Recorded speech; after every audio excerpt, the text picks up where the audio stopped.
Exit પોલના તારણો મુજબ દેશમાં ત્રીજી વખત બની રહી છે મોદી સરકાર। તમામ એક્ઝિટ પોલમાં એનડીએને પ્રચંડ બહુમતી મળવાનું અનુમાન। એક્ઝિટ પોલ મુજબ એનડીએને 350 થી વધુ બેઠકો મળવાનું અનુમાન છે। વિપક્ષના ઇન્ડિયા ગઠબંધનને મળી શકે છે 145 થી 150 બેઠકો। ત્રણ એક્ઝિટ પોલમાં એનડીએને 400 બેઠકો મળવાનું અનુમાન છે। એક્ઝિટમાં ઇન્ડિયાના પોલ મુજબ એનડીએ જીતી શકે છે 361 થી 401 બેઠકો। ટુડેઝ ચાણક્યના તારણો મુજબ એનડીએને 400 બેઠકો મળી શકે છે। સીએનએક્સના અનુમાન મુજબ એનડીએને મળી શકે છે 371 થી 401 બેઠકો।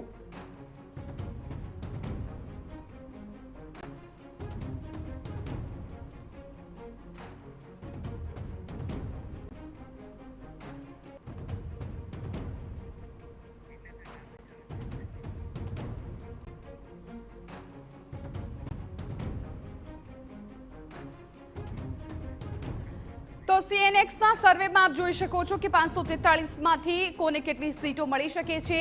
એનડીએને 371 થી 401, ઇન્ડિયાને 109 થી 139 અને અધર્સને 28 થી 38 વચ્ચે આ બેઠકો છે મળી શકે છે। સીએનએનો એક્ઝિટ પોલ આ કહી રહ્યું છે કે જેમાં એનડીએ છે જીતી રહી છે 371 થી 401, એટલે કે જે એનડીએનો લક્ષ્યાંક હતો 400 પાર એ સીએનએક્સના એક્ઝિટ પોલમાં જોવા મળ્યો। હવે ટુડે ચાણક્યની વાત કરીએ તો તેમાં એનડીએને 385 થી લઈને 415 બેઠકો મળી શકે છે। ઇન્ડિયાની વાત કરવામાં આવે તો 96 થી લઈને 118 બેઠકો, જ્યારે અધર્સમાં 27 થી લઈને 45 બેઠકો અધર્સને મળી શકે છે। એટલે ત્યારબાદ એક્ઝિટમાં ઇન્ડિયાની જો વાત કરવામાં આવે તો એમાં ઇન્ડિયા ગઠબંધનને 131 થી લઈને 166 બેઠકો મળી શકે છે, જ્યારે એનડીએનો જે લક્ષ્યાંક છે એ હાંસલ થઈ શકે તો દેખાઈ રહ્યો છે 361 થી લઈને 401 બેઠક છે એ સીટો છે એનડીએને જઈ શકે છે અને અધર્સને 8 થી 20 સીટો છે મળી શકે છે।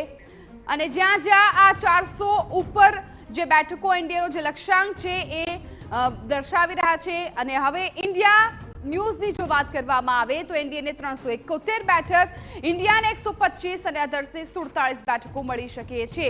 એટલે ઇન્ડિયા ન્યૂઝ પ્રમાણે અહીંયા 400 ને પાર નથી કરી શકતી એનડીએ।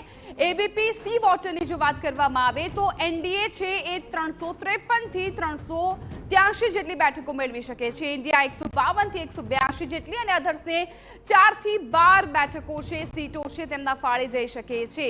મેટ્રિક્સની જો વાત કરવામાં આવે તો અહીંયા પણ એનડીએનો જે લક્ષ્યાંક છે હાંસલ થતો નથી દેખાઈ રહ્યો। 353 થી લઈને 368 ની વચ્ચે બેઠકો મળી શકે છે। ઇન્ડિયાની વાત કરવામાં આવે તો 118 થી લઈને 133 ની વચ્ચે તેમને સીટો મળી શકે છે અને અધર્સની વાત કરવામાં આવે તો 43 થી લઈને 48 ની વચ્ચે તેઓને જે બેઠકો છે મળી શકે છે। હવે જન કી બાતની વાત કરી દઈએ, એ પણ સ્ક્રીન પર આંકડા છે। એનડીએને 362 થી લઈને 392 જેટલી બેઠકો મળી શકે છે, ઇન્ડિયા ગઠબંધનને 118 થી 133 જેટલી અને અધર્સને ફાળે 43 થી લઈને 48 જેટલી બેઠકો છે એ જઈ શકે છે। એટલે ત્રણ એક્ઝિટ પોલ કહી રહ્યા છે કે એનડીએ છે 400 પાર જશે। ન્યૂઝ નેશનની જો વાત કરવામાં આવે તો એનડીએ 360, ઇન્ડિયા 161 અને અધર્સ છે એ 22 સીટો પોતાના કબજે લઈ શકે છે। આ તમામ તારણો છે એ અલગ અલગ એક્ઝિટ પોલના છે। ઈટીજીનું એક્ઝિટ પોલ શું કહી રહ્યું છે એના આંકડા પણ સ્ક્રીન પર છે। એનડીએ 358, ઇન્ડિયા 152 અને અધર્સને 33 બેઠકો છે આ વખતે મળી શકે છે। હવે ઈટીજીની જે આપણે વાત કરી રહ્યા છીએ, આંકડો ટીવી સ્ક્રીન પર છે કે જ્યાં એનડીએ 400 પારનો લક્ષ્યાંક છે હાંસલ નથી કરતી દેખાઈ રહી। ન્યૂઝ 18ની વાત કરવામાં આવે તો એનડીએને મળી શકે છે 355 થી 370 ની બેઠક, એટલે અહીંયા પણ 400 પારનો જે લક્ષ્યાંક છે પાર થતો નથી દેખાઈ રહ્યો। ઇન્ડિયા 125 થી 140 અને અધર્સને 42 થી લઈને 52 સુધીની જે બેઠકો છે એ ન્યૂઝ 18ના એક્ઝિટ પોલ પ્રમાણે મળી શકે છે। હવે પીએમએઆરક્યુની જો વાત કરવામાં આવે તો એનડીએ 359 અને ઇન્ડિયાને ફાળે 154 બેઠકો જઈ રહી છે, જ્યારે અધરને 30 જેટલી બેઠકો મળી શકે છે। એટલે આ તમામ એક્ઝિટ પોલના આંકડા પ્રમાણે કહી શકાય કે ત્રણ એવા એક્ઝિટ પોલ છે જે સૂચવી રહ્યું છે કે એનડીએ છે 400 પાર જશે। અન્ય જે અલગ અલગ એક્ઝિટ પોલ માટેની જે કંપનીઝ છે એના આંકડા પ્રમાણે એનડીએ છે પોતાનો લક્ષ્યાંક છે એ હાંસલ નથી કરી રહી। ક્યાંક 400 પાર દેખાઈ રહ્યા છે તો ક્યાંક 350 ની અંદર પણ ભાજપ છે એ સમેટાઈ શકે છે, 350 થી ઉપર પણ જઈ શકે છે। આંકડા જે સ્ક્રીન પર છે એક્ઝિટ પોલના, કે જ્યાં અલગ અલગ કંપનીઝના એક્ઝિટ પોલ શું કહી રહ્યા છે, તમામ વિગતો સાથે અમે આપને બતાવ્યા છે કે ઇન્ડિયા કેટલા બેઠકો આ વખતે જીતી રહી છે, એનડીએ કેટલી બેઠકો જીતી રહી છે અને અન્ય ફાળે કેટલી બેઠકો છે એ જઈ રહી છે। તો આ વખતે જે એનડીએનો 400 પારનો જે લક્ષ્યાંક છે એ લગભગ રોળાઈ શકે તેમ છે, કેમ કે 3 એક્ઝિટ પોલ માત્ર એવું કહી રહ્યા છે કે ઇન્ડિયાને 400 પાર બેઠકો જશે।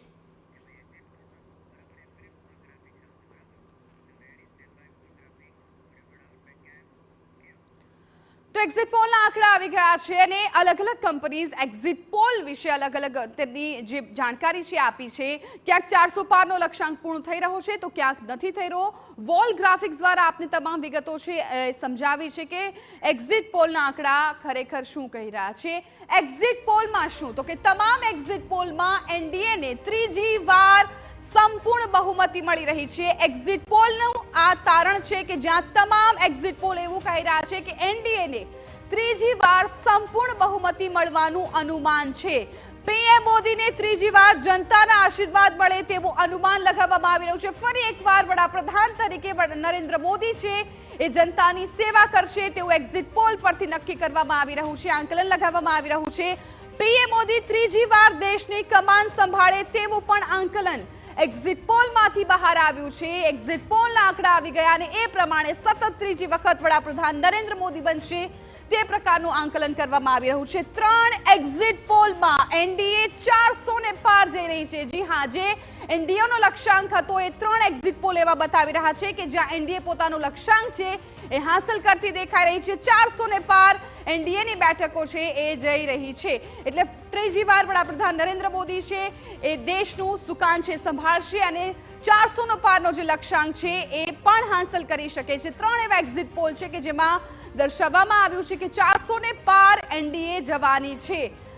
એક્ઝિટ પોલમાં શું છે તેની આપણે વાત કરી રહ્યા છીએ કે જ્યાં હવે એનડીએ 400 ને પાર જશે તેવા 3 એક્ઝિટ પોલમાં કહેવામાં આવ્યું છે। અન્ય જે એક્ઝિટ પોલ છે એવું કહી રહ્યા છે કે 350 થી ઉપર છે એનડીએ જઈ શકે છે, પરંતુ 400 ને પાર બેઠક તેમને હાંસલ નહીં થઈ શકે। પરંતુ 3 એવા એક્ઝિટ પોલ છે જેનું અનુમાન છે કે એનડીએનો જે લક્ષ્યાંક છે 400 ને પાર જવાનો, આ વખતે 400 ને પાર જશે અને સતત ત્રીજી વખત એનડીએની સરકાર બનશે અને નરેન્દ્ર મોદી છે એ ત્રીજી વખત વડાપ્રધાન બનશે અને જનતાના સેવક બનશે। એક્ઝિટ પોલ તરફથી આ માહિતી સામે આવી છે। તમામ એક્ઝિટ પોલ ઇન્ડી ગઠબંધનને મોટો ઝટકો લાગી શકે છે તેવું તારણ સામે આવ્યું છે। સીએનએક્સ અને ટુડે ચાણક્યના પોલમાં એનડીએ 400 ને પાર જશે એ પ્રકારનું જે વિગતો છે મળી છે। તમામ એક્ઝિટ પોલમાં ભાજપ 300 ને પાર જવાની છે। જે 400 ને પારનો લક્ષ્યાંક હતો, ભાજપ જે 300 ને પાર ભાજપનો ખુદનો અલગથી લક્ષ્યાંક હતો એ પણ અત્યારે પાર થતો દેખાઈ રહ્યું છે। ત્રીજી વાર ભાજપને પૂર્ણ બહુમતી મળે તેવું અનુમાન છે એ લગાવવામાં આવી રહ્યું છે। ત્રીજી વખત વડાપ્રધાન નરેન્દ્ર મોદી છે એ દેશના વડાપ્રધાન તરીકે કામ કરી શકે છે। હવે ઉત્તર ભારતમાં ભાજપ ફરી એકવાર પ્રચંડ જીત મેળવી શકે છે। ઉત્તર ભારતની વાત થઈ રહી છે કે જ્યાં ફરી એકવાર ભાજપ છે પ્રચંડ જીત છે એ મેળવી શકે છે। અન્ય એવા જે ઝોન છે કે જ્યાં દક્ષિણની વાત કરવામાં આવે તો દક્ષિણમાં ભાજપનું સર્વશ્રેષ્ઠ પ્રદર્શન છે જોવા મળ્યું છે। આ વખતે વડાપ્રધાને ત્યાં મેદાનમાં ઉતરીને પ્રચાર પણ એટલો કર્યો, રેલી પણ એટલી કરીને એનું પરિણામ ક્યાંક એક્ઝિટ પોલમાં પણ જોવા મળી રહ્યું છે। મધ્ય ભારતની વાત કરવામાં આવે તો મધ્ય ભારતમાં પણ ભાજપનો પ્રચંડ ડંકો વાગી શકે તેવું અનુમાન છે। એટલે ઉત્તર, દક્ષિણ, મધ્ય તમામ જગ્યા પર ભાજપનો દબદબો જોવા મળી રહ્યો છે। પશ્ચિમ ભારતની વાત કરવામાં આવે તો પશ્ચિમ ભારતમાં પણ એનડીએ અને ઇન્ડી ગઠબંધનથી આગળ છે। ઇન્ડી ગઠબંધનથી એનડીએ છે એ પશ્ચિમ ભારતમાં પણ આગળ જોવાતી હોય તેવું એક્ઝિટ પોલના તારણો કહી રહ્યા છે।